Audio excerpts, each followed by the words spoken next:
দেখি যে মসজিদ শব্দটা, মসজিদ কিন্তু আপনি যদি গর্দানের ওজনের সাথে মিলান ওখানে মসজিদ হবে না, শব্দটা হবে মাসজাদ। উরফান এটা মসজিদ হয়েছে, সারা পৃথিবীর মুসলমানদের কাছে প্রসিদ্ধ লাভ করেছে মসজিদ, কিন্তু শব্দটা কিন্তু মূলত মসজিদ নয়, মাসজাদ। মাসজাদ যেমনি ভাবে মুমিন মুসলমানদের মাঝে মসজিদ হিসেবে প্রসিদ্ধি লাভ করেছে, ঠিক তেমনি ভাবে মিলাদ ইসমে আলা হওয়া সত্ত্বেও উরফান এটা ইসমে জরফ হয়েছে। এই কথাগুলি আপনারা সবাই না বুঝলেও চলবে, শুধু আপনারা এটুকু বুঝেন মিলাদ শব্দের অর্থ হলো নবী করিম সাল্লাল্লাহু আলাইহি ওয়াসাল্লামের বেলাদাত বা জন্মের সময়। এটা হলো লফজি মানা। ইসতিলাহি মানা হলো বা একটু ব্যাখ্যামূলক অর্থ হলো দয়াল নবীজি যখন দুনিয়াতে শুভাগমন করেন ওই বেলাদাতের সময় সম্পর্কে যেই মজলিসে আলোচনা করা হয়, জিক্রে বেলাদাত যেই মজলিসে হয়, ওই মজলিসটাকে, ওই মাহফিলটাকে বলা হয় মিলাদুন নবীর মাহফিল। জিক্রে বেলাদাত এটা ইবাদত, মিলাদুন নবীর মাহফিল এটা ইবাদত, এটা সুন্নাত। আমরা এটাকে অনেকে মনে করি বিদআত, কিন্তু আমরা জানি না খোদ আল্লাহ রাসূল সাল্লাল্লাহু আলাইহি ওয়াসাল্লাম নিজেই বেলাদাত নিয়ে আলোচনা করেছেন সাহাবাই কেরামের সাথে। তো যেই কাজ প্রিয় নবীজি নিজেই করেছেন সেই কাজ তো বিদআত হতে পারে না, বরং এটা ইবাদত। একটা হাদিস শরীফ আমি প্রায় জায়গায় বলে থাকি, আজকেও আপনাদেরকে বলছি। আজ থেকে প্রায় 1100 বছর পূর্বে এই কিতাবটা লেখা হয়েছে। ইমাম আবুল কাসেম সুলাইমান আত-তাবারানী রাহমাতুল্লাহ আলাইহির মুআজামুল কবীর লিত-তাবারানী আল মুজাল্লাদুল আউয়ালের প্রথম খণ্ডের 28 নম্বর হাদিস, এটা হাসান সনদের হাদিস, এইভাবে রয়েছে। عن عائشة رضي الله تعالى عنها قالت تذاكر رسول الله صلى الله عليه وسلم وأبو بكر رضي الله عنه ميلادهما عندي الآخر। আম্মা জান আয়েশা সিদ্দিকা রাদিয়াল্লাহু তাআলা আনহা বলেন, আমার দয়াল নবীজি এবং আবু বকর সিদ্দিক দুইজনে আমি আয়েশার কাছে অবস্থান করে মিলাদের তাজকিরা মানে মিলাদের আলোচনা করেছে। সুবহানাল্লাহ। মিলাদের আলোচনা প্রিয় নবীজি কি কি করতেন এই মর্মে বিভিন্ন হাদিসে জানা যায়। যেমন একটা প্রসিদ্ধ হাদিস ইমাম ইউসুফ সালেহি শামী রাহমাতুল্লাহ আলাইহি সুবুলুল হুদা ওয়ার রাশাদের মধ্যে এই হাদিসটা বেশ অনেকগুলো সূত্রে উল্লেখ করেছেন। ইমাম মুগলতাই রাহমাতুল্লাহ আলাইহি, যিনি হানাফি মাযহাবের বড় একজন হাফিজুল হাদিস তক্কার ফকি ছিলেন, মুহাদ্দিস ছিলেন, তিনি এই হাদিসের সনদকে জাইয়্যিদ বলেছেন। এবং অন্যান্য মুহাদ্দিসিন তিনারাও হাদিসটাকে হাসান বলেছেন, যেমন জিয়াউদ্দিন মাকদেসি এটাকে হাসান বলেছেন।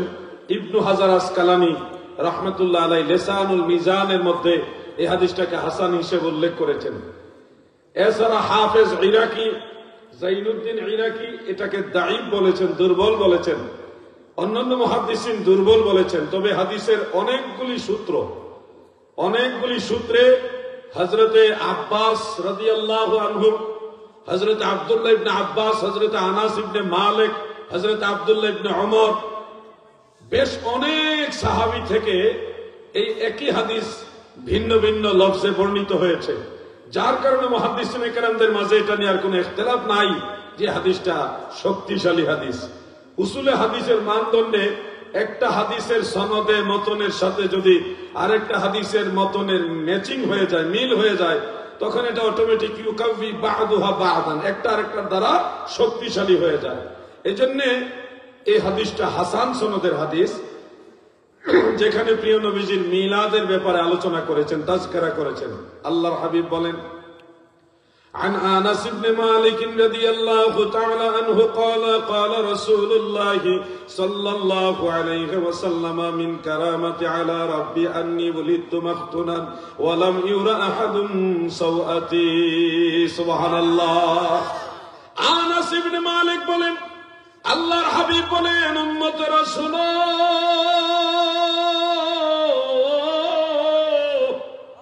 মহান আল্লাহ তাআলা আমাকে অনেক বয়সে বৈশিষ্ট্য দান করেছেন, এমন এক বিশেষ বৈশিষ্ট্য দিয়েছেন যে আন্নী ওলিদতু মাখতুনান, আমি রাসূলুল্লাহ খতনাকৃত অবস্থায় দুনিয়াতে শোভাগমন করেছি। অন্য হাদিসে আছে আমার নবীজি বলেন মায়ের নাভির সাথে প্রতিটি সন্তানের নাভির যোগাযোগ থাকে, জোড়া লাগানো থাকে, দুনিয়াতে আসার পরে এটা কেটে দিতে হয়। রাহমাতুল লিল আলামিন বলেন আমি রাসূলুল্লাহর নাভি মোবারক কর্তৃত অবস্থায় দুনিয়াতে এসেছি, আমার লজ্জাস্থান এই দুনিয়ার কেউ দেখে না। এই যে কথাটা, এটা নবীজির মিলাদের তাজকিরা, মিলাদ সম্পর্কে, জন্মের সময় সম্পর্কে আলোচনা। এখানে একটা প্রশ্ন আপনাদের দাঁড়াতে পারে, নবীজির লজ্জাস্থান কেউ দেখে নাই, এটা কেমন কথা? শিশুকালে তাহলে নবীজির প্রস্রাব মোবারক বা এই যে এগুলি কে সামলাতেন, কে পরিষ্কার করতেন, এটা প্রশ্ন দাঁড়াইতে পারে। অথবা স্বামী স্ত্রী প্রিয় নবীজি বসবাস করেছেন, সেক্ষেত্রে নবীজির 9 থেকে 13 জন স্ত্রী ছিল, তিনারা কি নবীজির লজ্জাস্থান মুবারক দেখেননি? প্রশ্নগুলি আসতে পারে। তো সেগুলির জবাব মুহাদ্দিসিন কেরাম দিয়েছেন। আমি মিলাদ সম্পর্কে বহু সংখ্যক কিতাব সংগ্রহ করেছি, সেখানে এটা সমাধান আমি দেখেছি। একটা ইবনে মাজাহ শরীফের রওয়ায়াত আছে, আম্মা জান আয়েশা রাদিয়াল্লাহু তাআলা আনহা নবীজির স্ত্রী বলেন মা নাযারতু আও মা রাআইতু ফারজা রাসূলিল্লাহি সাল্লাল্লাহু আলাইহি ওয়াসাল্লাম কত, আমি আল্লাহর হাবিবের লজ্জাস্থান মুবারক কখনোই দেখিনি। সুবহানাল্লাহ বলেন। শিশুকালের হাল কি রকম ছিল এই ব্যাপারে বেশ অনেকগুলি রিওয়ায়াত একসাথে জমা করেছেন মুহাদ্দিসিন কেরাম। সেখানে ওনারা এরকম কিছু রিওয়ায়াত উল্লেখ করেছেন যে আল্লাহর হাবিব রাহমাতুল লিল আলামিন সম্পর্কে নবীজির আম্মা জান কিংবা সুয়াইবিয়া নামক যে দাসী, পরবর্তীতে হালিমাতুস সাদিয়া রাদিয়াল্লাহু তাআলা আনহা, তিনাদের কাছে যখন নবীজি ছিলেন, ওনারা যখনই ভাবতেন যে প্রিয় নবীজির, তখন তো তারা নবী হিসেবে জানতেন না যে মুহাম্মদ সাল্লাল্লাহু আলাইহি সাল্লামকে একটু পরিষ্কার পরিচ্ছন্ন করা দরকার, দেখি প্রস্রাব পায়খানা করছে কিনা। এই দৃষ্টিভঙ্গি নিয়ে যখন ওনারা প্রিয় নবীজির কাছে যেতেন, যাওয়ার পূর্বে মহান আল্লাহ তাআলা স্পেশাল ফেরেশতা দিয়া নবীজিকে পরিষ্কার পরিচ্ছন্ন করায় রাখতেন। ওনারা যে দেখতেন এই মাত্র ওনাদের ভিতরে এই ফিলিংসটা চলে আসতো, আল্লাহ পাক এটা সেট করে দিয়েছেন যে এই মাত্র কেউ একজন পরিষ্কার পরিচ্ছন্ন করে দিয়ে গেছে।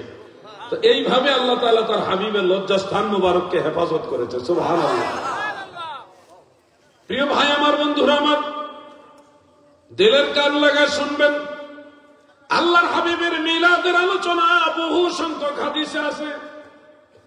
আল মুস্তাদরাক আলা সাহিহাইনের মধ্যে উল্লেখ, হযরত ইরবাজ বিন সারিয়া রাদিয়াল্লাহু তাআলা আনহু, হযরত ইবনে আব্বাস রাদিয়াল্লাহু আনহুমা সহ বেশ কয়েকজন সাহাবী থেকে হাদিসগুলি দালাইলুন নবুওয়াত লিল বাইহাকি অন্যান্য কিতাবের মধ্যে উল্লেখ রয়েছে। আল্লাহর হাবিব বলেন, আমি যখন আমার মায়ের গর্ভে ছিলাম, তখন আমার মা তিনি স্বপ্নে দেখেছেন, ইন্না উম্মি রাআত ফিল মানামিহা আন্নাল্লাযী ফি বাতনিহা নূর। আমার মা স্বপ্নে দেখেছে তার গর্ভের মধ্যে নূর ছিল। বেলাদাত যেদিন হয় নবীজি, তিনি বলেন খারাজা মিনহা নূর, নবীজির মায়ের গর্ভ থেকে নূর বের হয়েছে। এমনকি এত পরিমাণ নূর বিচ্ছরিত হয়েছে, মা আমেনা বলেন মক্কা নগরী থেকে সেই নূরের আলোতে সিরিয়ার রাজধানী দামেস্কের বড় বড় দালানগুলি আমি দেখতে পেয়েছি। এই রিওয়ায়াতগুলি সহিহ। ইমাম জালালউদ্দিন সুয়ুতী রাহমাতুল্লাহ আলাইহি খাসাইসুল কুবরার মধ্যে সবগুলি হাদিস উল্লেখ করেছেন এবং এগুলি সকল মুহাদ্দিসিন কেরাম বলেছেন সহিহ। তার মানে সহিহ হাদিস থেকে রাসূল পাক সাল্লাল্লাহু আলাইহি সাল্লামের মিলাদের আলোচনাগুলি আমরা পেয়ে গেলাম।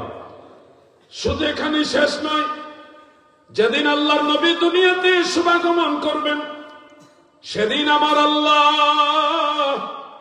ফেরেশতাদেরকে আদেশ দিলেন, তোমরা আসমান রাজ্যের সবগুলি দরজা খুলে দাও গো, জান্নাতের সবগুলি দরজা খুলে দাও, জান্নাতি সুবাস দিয়ে দুনিয়াকে সুশোভিত করে দাও। তোমরা ফেরেশতারা লাইনে লাইনে দাঁড়ায়া যাও, আমার হাবিব দুনিয়াতে শুভাগমন করছে, তোমরা সবাই আমার হাবিবের উপরে সালাত ও সালাম জানাও। আমরা একটু দুরূদ শরীফ পড়ি। আল্লাহুম্মা সাল্লি, মাশাআল্লাহ,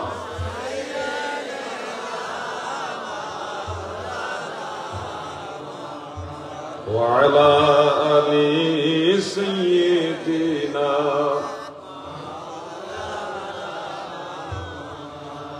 এই যে মিলাদের আলোচনাগুলো, এগুলি আমাদের কারো বানানো নয়, বিভিন্ন হাদিসের মধ্যে আল্লাহ রাসূল সাল্লাল্লাহু আলাইহি সাল্লামের পবিত্র জবান থেকে এগুলি এসেছে।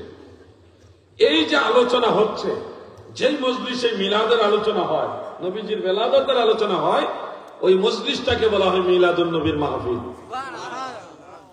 তাহলে আমরা বুঝলাম মিলাদুন নবী বিদআত নয়, এটা ইবাদত। হাফেজ ইবনে হাজার আসকালানী রাহমাতুল্লাহ আলাইহি এবং ইমাম জালালউদ্দিন সুয়ুতী, যিনি 2 লক্ষ হাদিসের সনদ মুখস্থ জানতেন, তিনিও হাফিজুল হাদিস ছিলেন। 2 জন ইমাম মিলাদ সম্পর্কে চূড়ান্ত ভাবে একটা ফায়সালা রায় দিয়েছেন, যেটা আল হাবিরিল ফাতাওয়ার মধ্যে উল্লেখ। তাফসীরে রুহুল বায়ানে আল্লামা ইসমাঈল হাক্কি হানাফি রাহমাতুল্লাহ আলাইহি তিনি 9ম খণ্ডের 64 পৃষ্ঠার মধ্যে এটা উল্লেখ করেছেন। সিরাতে হালাবিয়ার মধ্যে সেই আরবের হলব শহরের বিখ্যাত মুহাদ্দিস নুরউদ্দিন আলী হালাবি রাহমাতুল্লাহ আলাইহি তিনি এই দলিলটা কোট করেছেন, অন্যান্য কিতাবের মধ্যে আছে। সেখানে এইভাবে রয়েছে, কাদ ইস্তিখরাজা লাহুল হাফিজ ইবনে হাজার আসলান মিনাস সুন্নাহ ওয়া কাযাল হাফিজ আস-সুয়ুতি কুদ্দিসা সিররুহু। সুবহানাল্লাহ।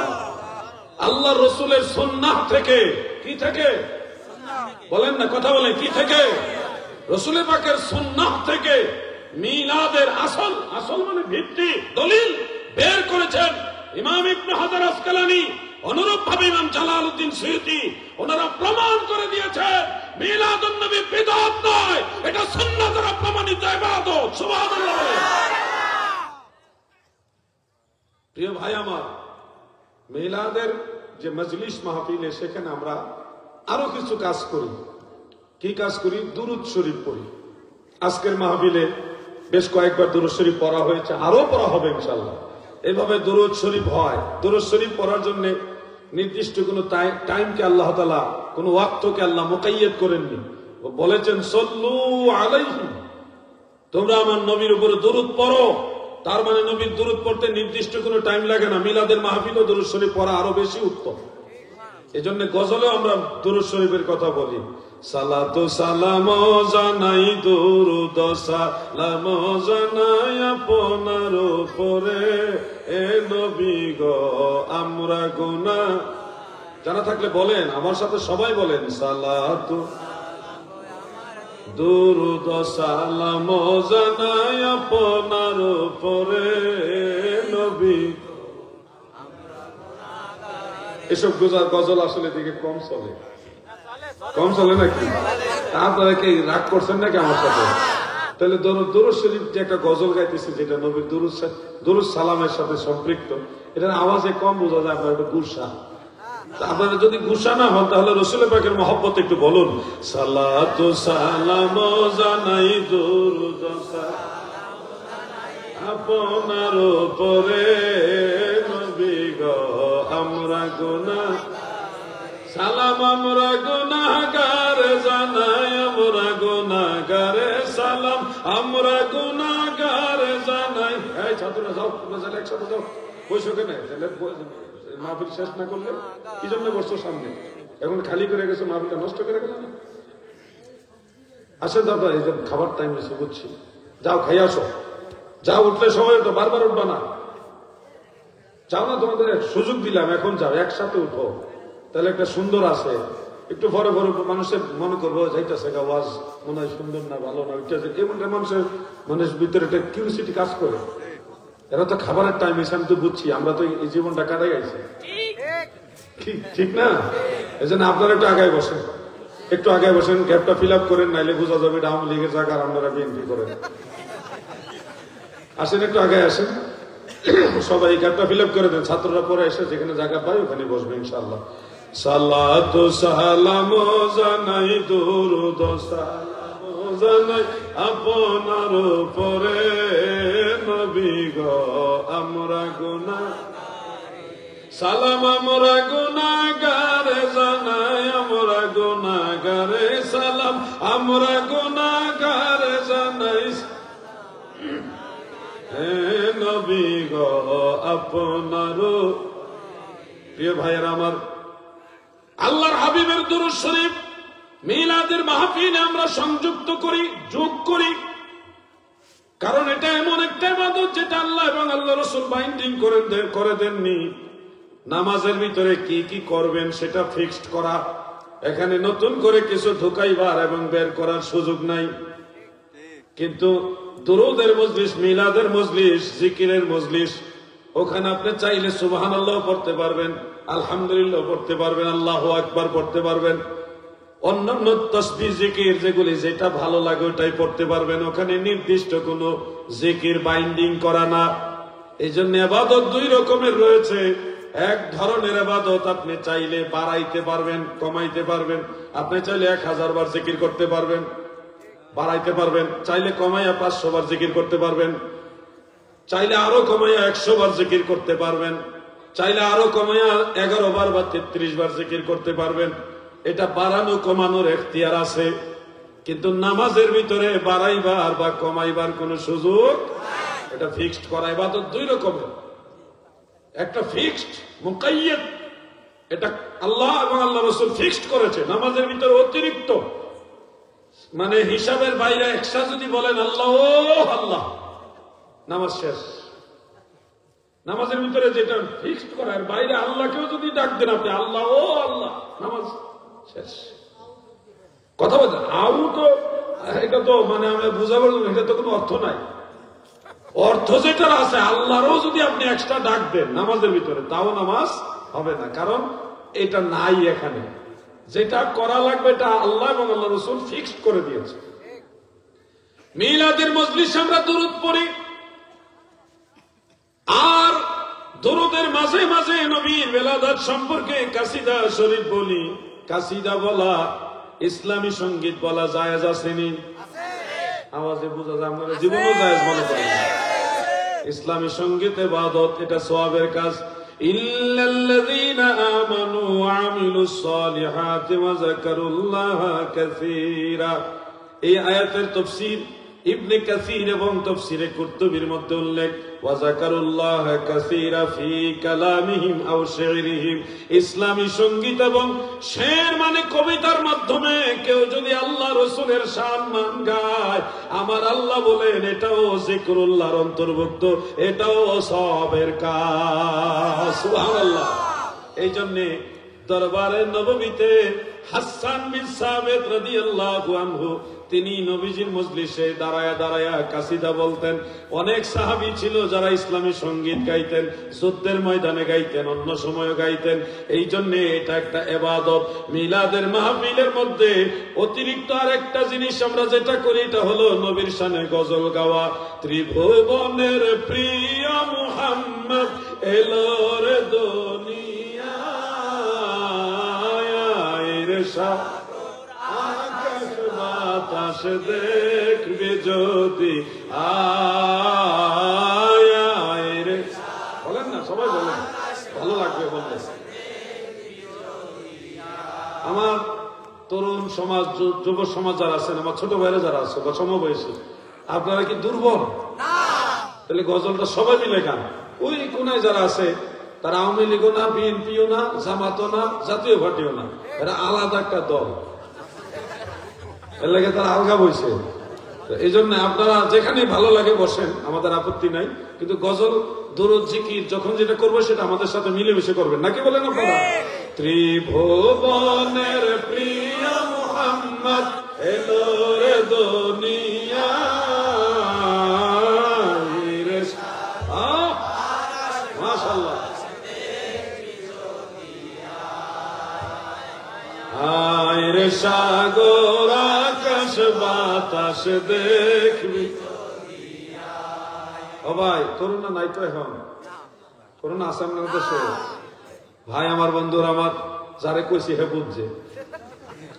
দিলের কান লাগায় শুনুন, মিলাদের মজলিসে আমরা এই কাজটা করি, নবীর শানে গজল গাই, নাতে রসুল বলি। আর একটা কাজ করি, কিয়াম দাঁড়ায় নবীজিকে সালাম দিন, চেষ্টা করবেন ইনশাআল্লাহ। নতুন বলতে এমন নয় যে কোরআন হাদিসের বাহির থেকে না, কোরআন হাদিসের ভিতর থেকে দিব। ওনাদের হয়তো খেয়াল নাই বা জানা নাই। আমি কিয়াম সম্পর্কে কিছু এর তথ্য আপনাদের সামনে বলবো। আপনারা মনে করেন সাহাবারা কিয়াম করে নাই, আজকে আমি দলিল দিয়ে যাব সাহাবারাও কিয়াম করছে। আপনারা মনে করেন সাহাবীরা নবীজিকে দাঁড়ায় সালাম দেয় নাই, আজকে আমি দলিল দিয়ে যাব সাহাবারাও দাঁড়ায় নবীজিকে সালাম। আমাদের জানা দরকার আছে, অনেক কিছু জানার বাকি আছে।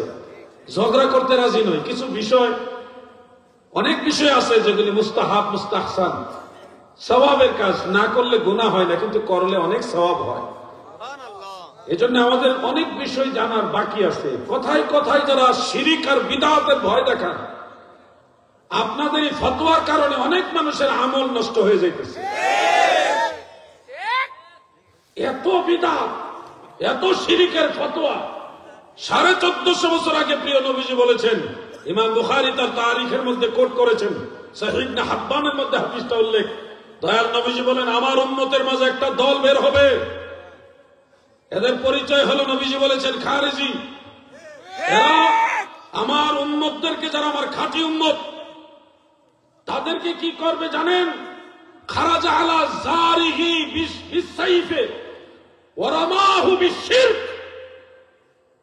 এই খারেজি মার্কা উম্মতদেরকে নবীজি বলেন, তারা আমার খাঁটি উম্মতের সাথে তরবারির মতো আচরণ করবে, মানে খুব কঠিন আচরণ করবে, কথায় কথায় আঘাত করে কথা বলবে, মারধর করবে, তরবারি নিয়ে আচরণ করবে। ওয়া রামাহু বিশিরক, এবং আমার সেই খাঁটি উম্মতদেরকে তারা শিরিকের ভয় দেখাবে, শিরিকের অভিযোগ দিবে, বলবে তোমরা শিরিক করতেছো। নাউজুবিল্লাহ বলে। এরা যে আপনাদেরকে কথায় কথায় শিরিক বেদাত কয় না, এগুলি যে বলবে 1450 বছর আগে আল্লাহ রাসূল বলে গেছে। এরা যে আপনাদেরকে শিরিকের কথা বলে, তোমরা শিরিক করতেছো, মাজারে গিয়ে বসে দোয়া করলে শিরিক করতেছো, হ্যাঁ মোনাজাত করলে মানুষের খাওয়াইলে শিরিক করতেছো, ওলি আল্লাহর কাছে গেলে শিরিক করতেছো, পীরের কাছে মুরিদ হলে শিরিক করতেছো, ওসিলা ধরলে শিরিক করতেছো। এই যে কথায় কথায় শিরিকের যারা ফ্যাক্টরি খুলে বসছে, এদের কথা 1450 বছর আগে আল্লাহ রাসূল বলেছে, ওয়া রামাহু বিশিরক, তারা আমার খাঁটি উম্মতদেরকে শিরিকের অভিযোগ দিবে, বলবে তোমরা শিরিক করতেছো। আর এই অভিযোগগুলি যে যারা দিবে, তাদের পরিচয় আল্লাহ রাসূল বলছে তারা খারেজি। প্রিয় ভাইয়েরা আমার, আমি আপনাদেরকে একটা কথা বলবো যে বিদআত, যদি কেউ বলে এটা বিদআত, তাকে জিজ্ঞাসা করবেন এটা বিদআতে হাসানা নাকি বিদআতে সাইয়্যিআ, এটা ভালো বিদআত না মন্দ বিদআত। বিদআত সব খারাপ না। বিদআত মূলত দুই প্রকার, একটা হলো বিদআত ফিল ইতিকাদ, আর একটা বিদআত ফিল আমাল। আকীদার মধ্যে বিদআত যাদের ঢুকেছে তারা অরিজিনাল বিদআতি, যেমন খারেজি, রাফিজি, মুতাজিলা, হারুরিয়া, জাহমিয়া, এই যত বাতিল ফেরকা আছে তাদের আকীদার মধ্যে বিদআত ঢুকছে, নতুনত্ব ঢুকছে। অরিজিনাল বিদআতি হলো ওই বাতিল ফেরকা যারা, তারা। দ্বিতীয় প্রকারটা হলো বিদআত ফিল আমল, আমলের মধ্যে বিদআত। আমলের বিদআত হলো প্রথমত দুই প্রকার, বিদআতে লাগবি আর একটা বিদআতে শরঈ, যেটার আরো দুইটা নাম হলো বিদআতে হাসানা, বিদআতে সাইয়্যিআ। একটা উত্তম বিদআত আর একটা মন্দ বিদআত। বিদআত মানে খারাপ নয়। কেউ যদি বলে এই বিদআতের ভাগাভাগি আমরা মানি না, তাকে বলবেন সাহাবীগণ, তাবিঈগণ দুই প্রকার বিদআত মেনেছেন, একটা ভালো আর একটা মন্দ। আপনি মানবেন না, আপনি কেন মানবেন না?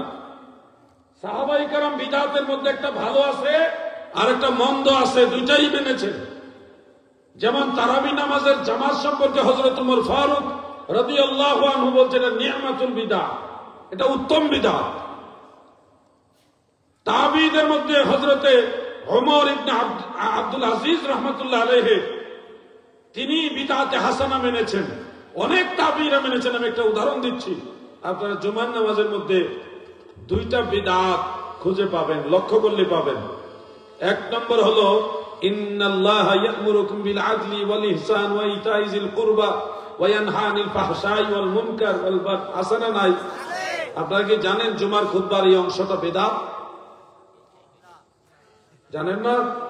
আজকে জানালেন এটা বিদআত। জুমার খুতবার মধ্যে এই অংশ নবীর জামানায় ছিল না, সাহাবীদের জামানায়ও ছিল না।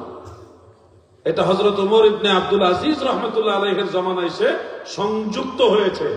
তুমি পণ্ডিত, তুমি বলতেছ আমি বিদআতে হাসানা মানি না, সাহাবায়ে কেরাম তাবিঈন বিদআতে হাসানা মানে, তুমি সলিমউদ্দিন ফুলা কলিমউদ্দিন তুমি বিদআতে হাসানা মানো না, এজন্য তোমাদেরকে ওয়াহাবি বলা হয়।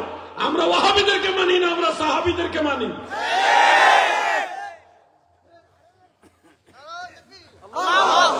পরে দিয়ে এটা ওই যে 4G 5G 3G 2G আর একটা হলো কি আছে না এটা মানে 2G আর কি। বেড়া তাকবীর দিও একটা শরম পাইলো।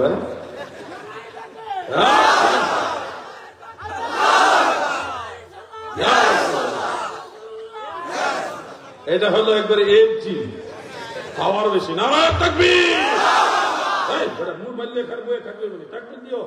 নারায়ে তাকবীর, নারায়ে রিসালাত, আহলে সুন্নাত ওয়াল জামাত, কুরআন সুন্নাহর আলো,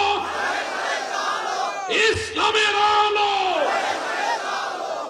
বাস মুরব্বির জজবা আছে। প্রিয় ভাই বন্ধুরা আমার, মিলাদের আলোচনা বলতে গেলে বিদআতের কথাটা এসে যায়, কারণ মিলাদকে মানুষ মনে করে বিদআত। তো বিদআত এই কথাটা একটু ব্যাখ্যা দিতে হয়। আমি আরো যে একটা বিদআতের কথা বলি। অনলাইনে যদিও আমি এগুলি প্রচার করে দিয়েছি, তারপরও সবাই তার মোবাইল টিপে অভ্যাস নাই। সবাইকে জানতে হবে আমাদের প্রত্যেকের ঘরে কোরআন শরীফ আছে, আছে না নাই? আপনারা কি জানেন কোরআনের ভিতরও বিদআত আছে? কেউ টেনশনে বেড়ে গেছে? কোরআনের ভিতরে যে বিদআত আছে জানেননি? জানেন না? আহা, কইছি না এমন কথা কম যেটা শুনছেন না।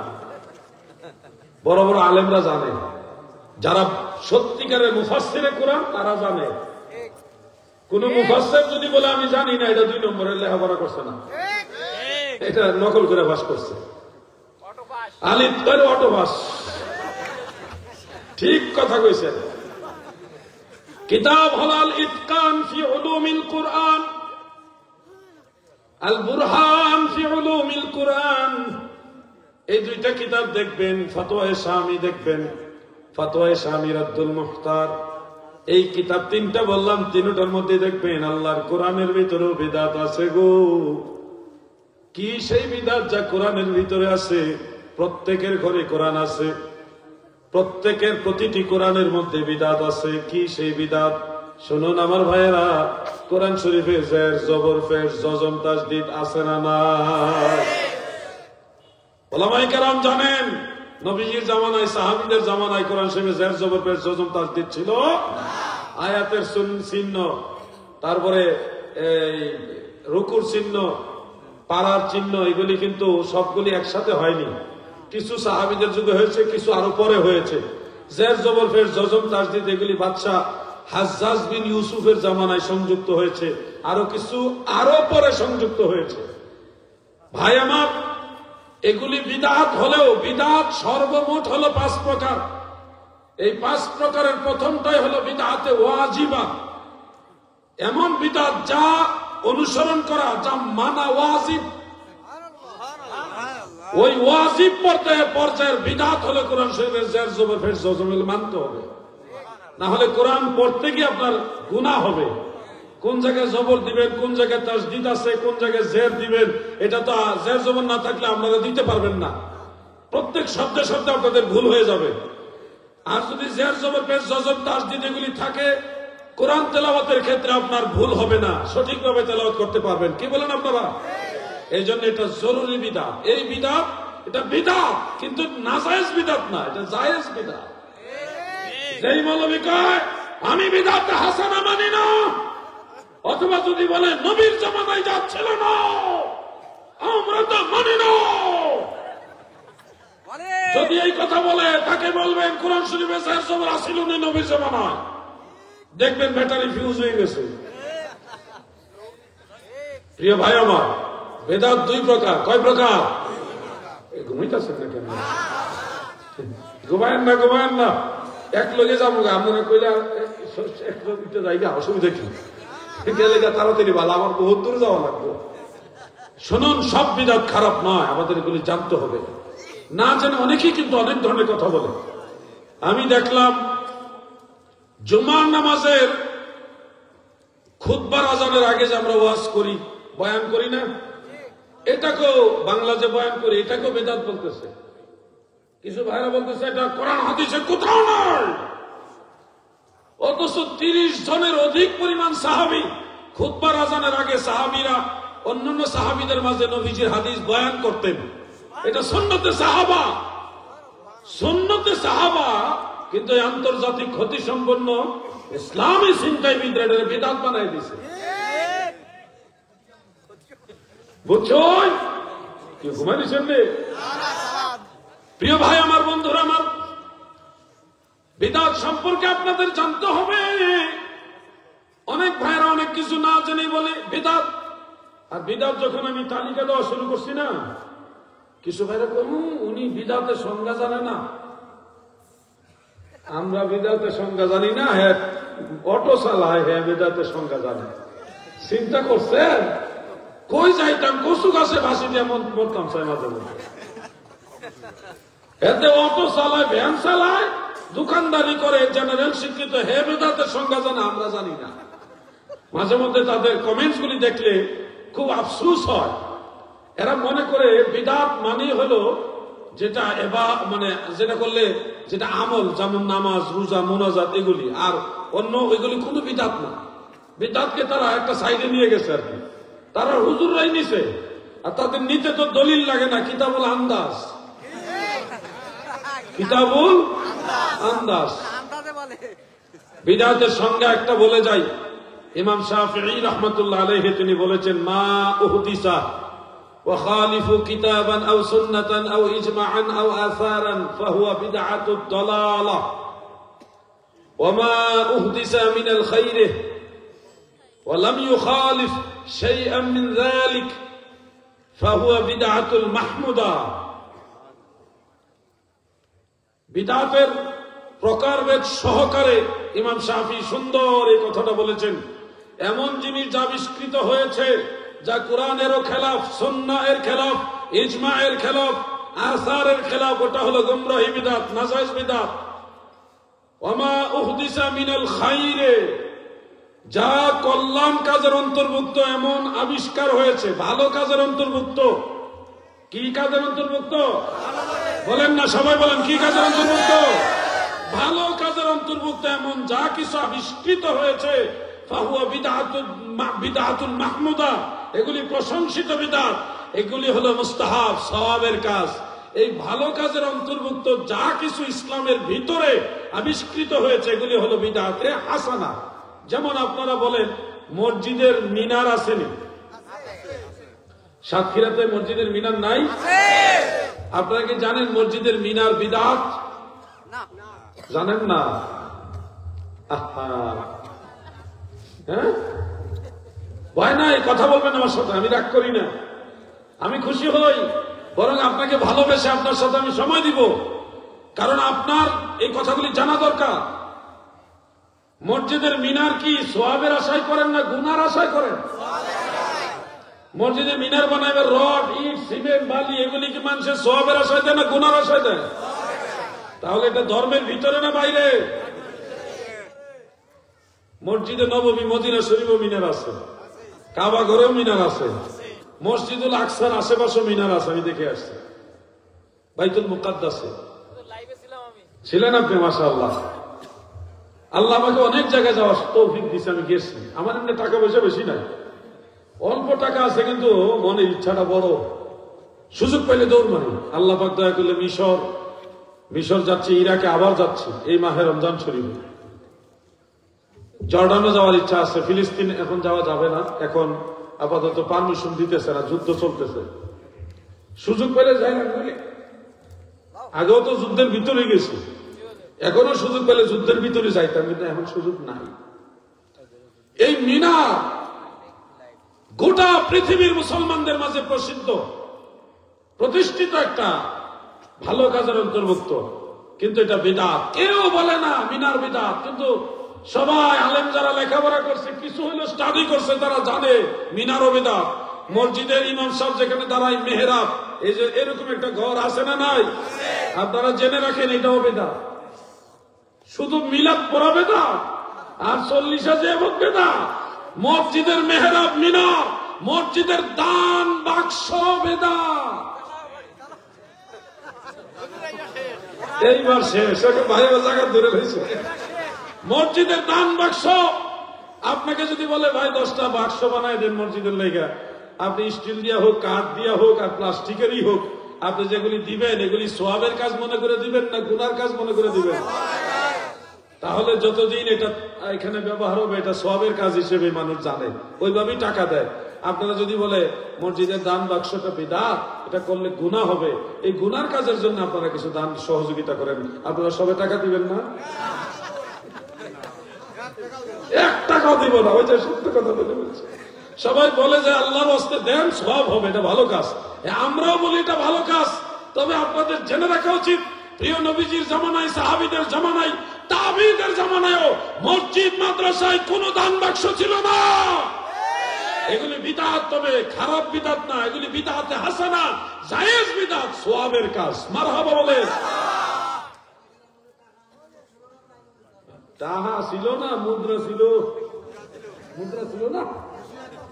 আরে হাসিনা সব টাকা লয়ে গেছে, আরে মুরব্বীর দুঃখ হইল, হাসিনা সব টাকা লয়ে গেছে, এই জন্য আগের আমলে টাকা ছিল না। কি যুক্তি! আল্লাহ ওনাকে আরো বাড়ায় হোক। হাসিনা সব টাকা লয়ে গেছে, এই কারণে আগের জমানায় টাকা ছিল না। না না, আমি মুরব্বীর কথাটা বললাম। হাসিনা কত বড় কাণ্ডা করছে, সব টাকা লয়ে গেছে, এই জন্যই তো নবীর জামানায় টাকা ছিল না। এটাই তো বোঝা গেল, ঠিক কিনা? যাক, এটা মজা পাইলাম, আপনাদের ধন্যবাদ। মাঝে মাঝে এরকম মজা দিবেন। প্রিয় ভাই আমার বন্ধুরা, আমাদের দেশে রাজনীতি মানে খারাপ, নোংরা। আল্লাহর কাছে দোয়া করি, আল্লাহ ছেলে নাতি নাতনি বংশ পরম্পরা যারা আসবে তারা যেন বাংলাদেশের রাজনীতির মধ্যে সম্পৃক্ত না হয়। রাজনীতি কোন দল ভালো না, সব খারাপ। ক্ষমতার মসনদে বসলে কারোই মাথা ঠিক থাকে না। আমরা বেহেশতে যাওয়ার সময় বুঝবো কয়জন বেহেশতে যাইবে। প্রত্যেক জায়গায় দুর্নীতি, প্রত্যেক জায়গায় দুর্নীতি। ওজনে কম দিতেছে, রাস্তা ফিস ঢালাই দায়িত্ব হেলেছে, মুসল্লি 5 ওয়াক্ত নামাজও পড়ে, একামটা করছে কোন মতে ল্যাব সেপ দিয়ে চলে গেছে, 2 মাস ওজনে রাস্তা গেছে ভাঙ্গে, আবার হ্যাঁ নামাজও পড়ে। কি এমন আছে না ভাই? কন্ট্রাক্টর আছে না এরকম? হজ করে আইছে এমন কন্ট্রাক্টর হাজির সাহেব, ওনার দায়িত্ব দিচ্ছে ব্রিজ বানাই দেয়, বাঁশ দিয়ে ব্রিজ বানাই দিচ্ছে। এরাই তো সবার আগে জান্নাতে যাবো নাকি বলেন? পুরাটা দেশ খারাপ খারাপ খারাপ, ফেরেশতারা খারাপ, আপনারা ভালো নাকি? যত বেজাল হইল আমরা ভালো হইলে কোন সরকারের ক্ষমতা আছে খারাপ পথে চলবো? উচিত কথা কইলে সমস্যা আছে। খারাপ আপনি এক বেটা মেম্বার নির্বাচন করবো, বেড়ায় 20 লাখ 30 লাখ টাকা, 1 কোটি টাকা খরচ করে মেম্বার হয়, বেটার বেতন হইল 12,000 টাকা। হ্যাঁ, 12,000 টাকা বেতন পাইব মাসে। এবারে যদি 80 লাখ 1 কোটি টাকা খরচ করে মেম্বার হইতে যায়, তো বেটা দুর্নীতি করবো নাকি? বেটা চেহারা ভাই ফাইবকে আসমানতে পাইব? এবারে দুর্নীতিবাজ বানাইছেন আপনারা। যদি এতগুলি টাকা খরচ না করা লাগতো, সেক্ষেত্রে এত খারাপ হইতো না। আমরা তো 4 দোকানে বললি রাতের বেলাকে ভাড়া দিয়ে।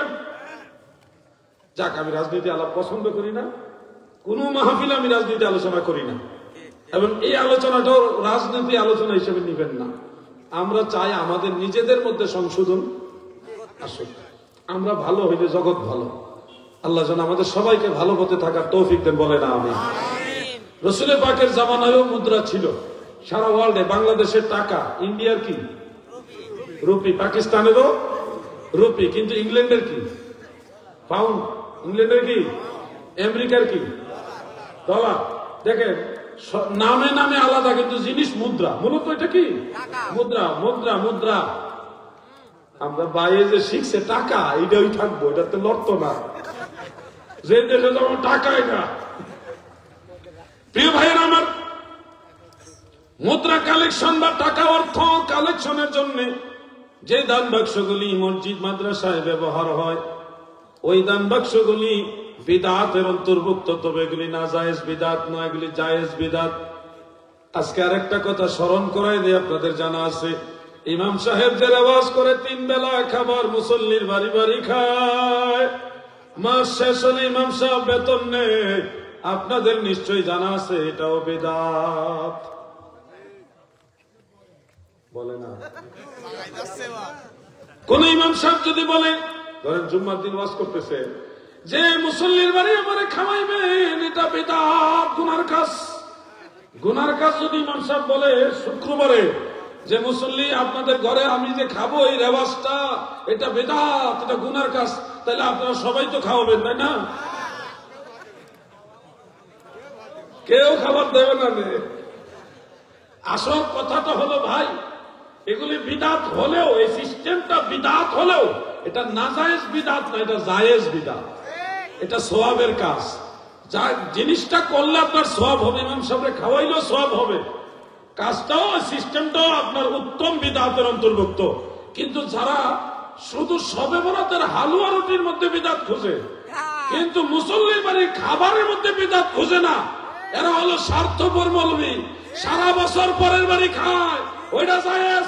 আপনি যদি মা বাবার জন্য 10 জন মানুষের খাবার, ওটা না জায়েজ। এগুলি হলো পক্ষপাতিত্বমূলক ফতোয়া। এই ধরনের যারা স্বার্থপর মৌলবী, এদের ওয়াজ শোনা যাবে। আমরা কিন্তু বলছি না না জায়েজ, আমরা বলছি ইমাম সাহেবের খাওয়ান জায়েজ, বেতনও জায়েজ, জায়েজ। কিন্তু আপনাকে বলতে হবে যেটা বিদআতে হাসানা হিসেবে জায়েজ। আমি আরো যে একটা উদাহরণ দিতে চাই, শুনবেন? মনোযোগ আছে নে? মাইকেল ভাই, অপরটা ভাই, মনোযোগ আছে? ঠিক আছে, মাইক ভালো আছে, ভেরি গুড মাইক। বিদআত যে কত রকমের আছে, আমাদের হুজুররা ওয়াজি করে না কোন। আপনারা আলিয়া মাদ্রাসা, কওমি মাদ্রাসা দেখছেন না? আছে না? প্রচলিত যত মাদ্রাসা আছে, যেমন ধরে নামনি, তারপরে জালালাইন, জালালাইন ক্লাস, সরে বেগায় ক্লাস, সরে জামি, এই যে ক্লাস সিস্টেমের যে দাওরাই হাদিস, এই যে প্রচলিত মাদ্রাসা, আলিয়াতে দাখিল পাস, আলিম পাস, হ্যাঁ, কাফাজেল পাস, কামেল পাস, কামেলে গিয়ে হাদিস, কামেলে গিয়ে তাফসির, ফিকহ, আদব, এই যে একটা সিস্টেমের মাদ্রাসা, এই পৃথিবীতে এই ধরনের যত মাদ্রাসা আছে সব বেদাত। এগুলি বানায় বলছি না। বলবেন যে হুজুর এটি কি কোন কিতাব থেকে বলতেছেন? আমি একটা কিতাবের নাম বলে দিই, নাইলে আবার পরে বলবেন বানায় বানায় বলতেছি। কেউ দলিল জানতে চাইলে আমি তাকে অ্যাভেলেবেল দলিলের কথা বলতে পারবো, দেখাতেও পারবো। কিন্তু আপনার যারা আলেম তারা এগুলি জানেন, যারা আলেম তারা মানে কথাগুলি জানে। ফতোয়ায়ে শামী একেবারে কাছের কিতাব বললাম, এটা মোটামুটি সব আলেমের ঘরেই আছে। ফতোয়ায়ে শামী, বলেন ফতোয়ায়ে শামী। এটা স্ত্রীর স্বামী না, এটা শাম দেশের স্বামী। কথা বলছেন? আল্লামা ইবনে আবিদিন জাইনুদ্দিন শামী রহমাতুল্লাহ আলাইহির লেখা। বেশি বড় কিতাব না, আলেম ভাইরা, এটুকু হবে নাকি? এটুকু হবে, যে এটুকু, বেশি বড় হবে না। ফতোয়ায়ে শামী, এই কিতাব পড়লে মোটামুটি অনেক কিছু জানা হয়ে যাবে। প্রিয় ভাইয়েরা আমার, বন্ধুরা আমার, আমি আমার আলোচনার মূল পয়েন্টে চলে আসি।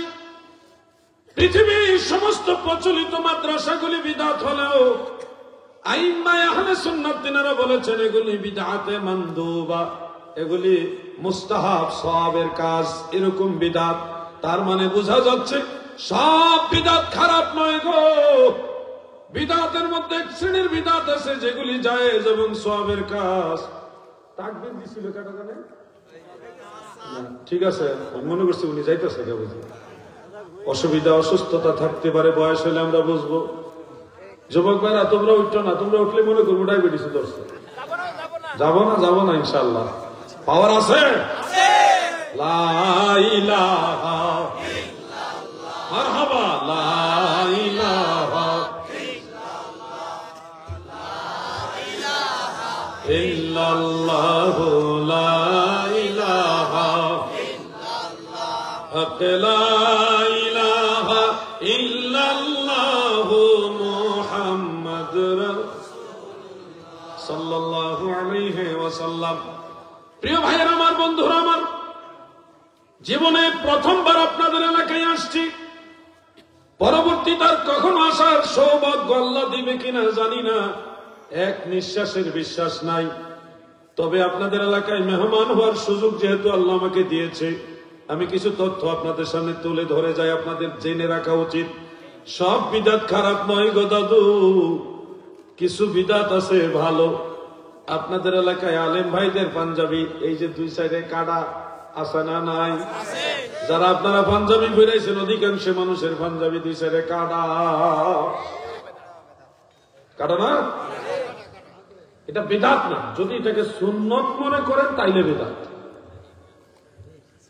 কাটা পাঞ্জাবি জায়েজ, মুবাহ। এটা ওই অন্যান্য গেঞ্জি পরা যেমন মুবাহ, অন্যান্য পোশাক যেমন মুবাহ, এটা আপনি করতে পারবেন, জায়েজ আছে। কিন্তু কাটা পাঞ্জাবি মানে সাইড কাটা পাঞ্জাবি যদি আপনি সুন্নত মনে করেন তাহলে এটা বেদাত। এখন যে মিলাদ বেদাত ফতোয়া দিতেছে, তার আবার দুই সাইড পাঞ্জাবি কাটা। কি কথা ঠিক কিনা ভাই?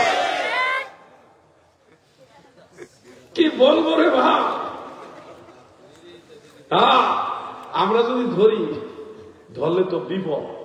ধরি না, কারণ এগুলো অভ্যাসজনিত কারণে মানুষ করে থাকে। আমরাও ছাত্র বয়সে কাটা পাঞ্জাবি পড়ছি। কথা বুঝতে পারছেন? এবার আসুন সিরাতুন নবী নিয়ে কিছু কথা বলি।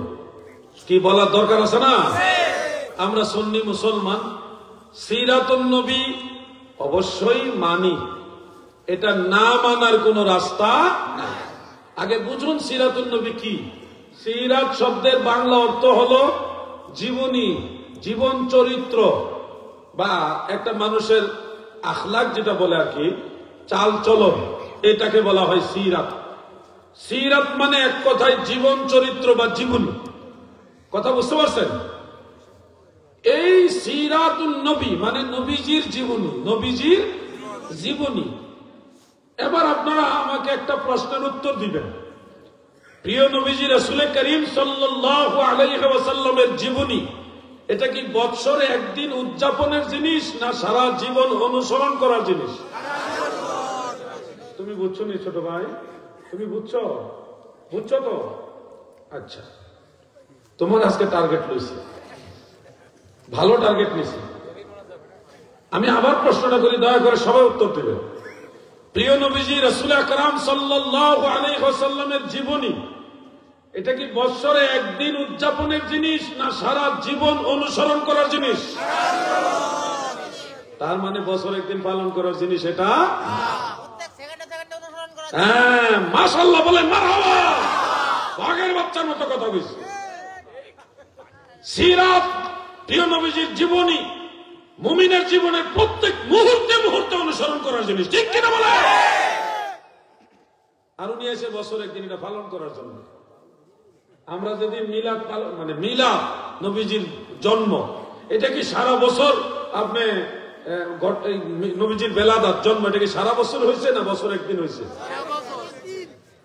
কেন জানে সারা বছর হয়েছে? প্রিয় নবীজির বেলাদাত মিলাদ, এটা কি সারা বছরই হয়েছে না বছর একদিন হয়েছে?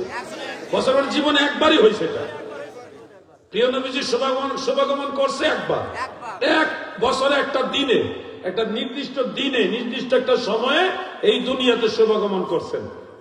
তাহলে বোঝা যাচ্ছে নবীজির মিলাদ একটা নির্দিষ্ট দিনে উদযাপন করার জিনিস। এটা বছরের যে কোনো সময় না, নির্দিষ্ট একটা দিনে উদযাপন করার জিনিস।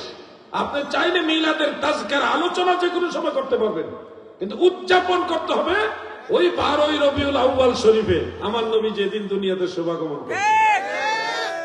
আমরা যেদিন নবীজির মিলাদ উদযাপন করি, আমাদের ভাইয়েরা দয়া করে সেদিন মিলাদকে ড্যামেজ করার জন্য, মিলাদকে তলে ফেলাইবার জন্য সিরাতুন নবী উদযাপন করে। এটা তো একটা হিংসা হয়ে গেল না? আসেন আমরা হিংসা না করে নবীজির মিলাদের দিনে সবাই মিলে নবীর মিলাদ উদযাপন করি। আর প্রিয় নবীজির সিরাত নিয়ে আলোচনা করি, সবাই মিলেমিশে করি। কি বলেন আপনারা? ঝগড়া না। যেদিন নবীর মিলাদ, সবাই মিলে নবীর মিলাদ উদযাপন করব, আর সারা বছর নবীজির সিরাত নিয়ে আলোচনা করব, নবীর অনুসরণ করব। ঠিক কিনা বলে? একদল আরেকজনকে ড্যাম করার জন্য সিরাতুন নবী পালন করে, এবার মিলাদুন নবীর জুলুসকে ড্যামেজ করার জন্য সিরাতুন নবীর জুলুস করছে। কোথায় গিয়ে পড়ছে মানুষের হিংসা? সিরাতুন নবীর জুলুস করা যায়।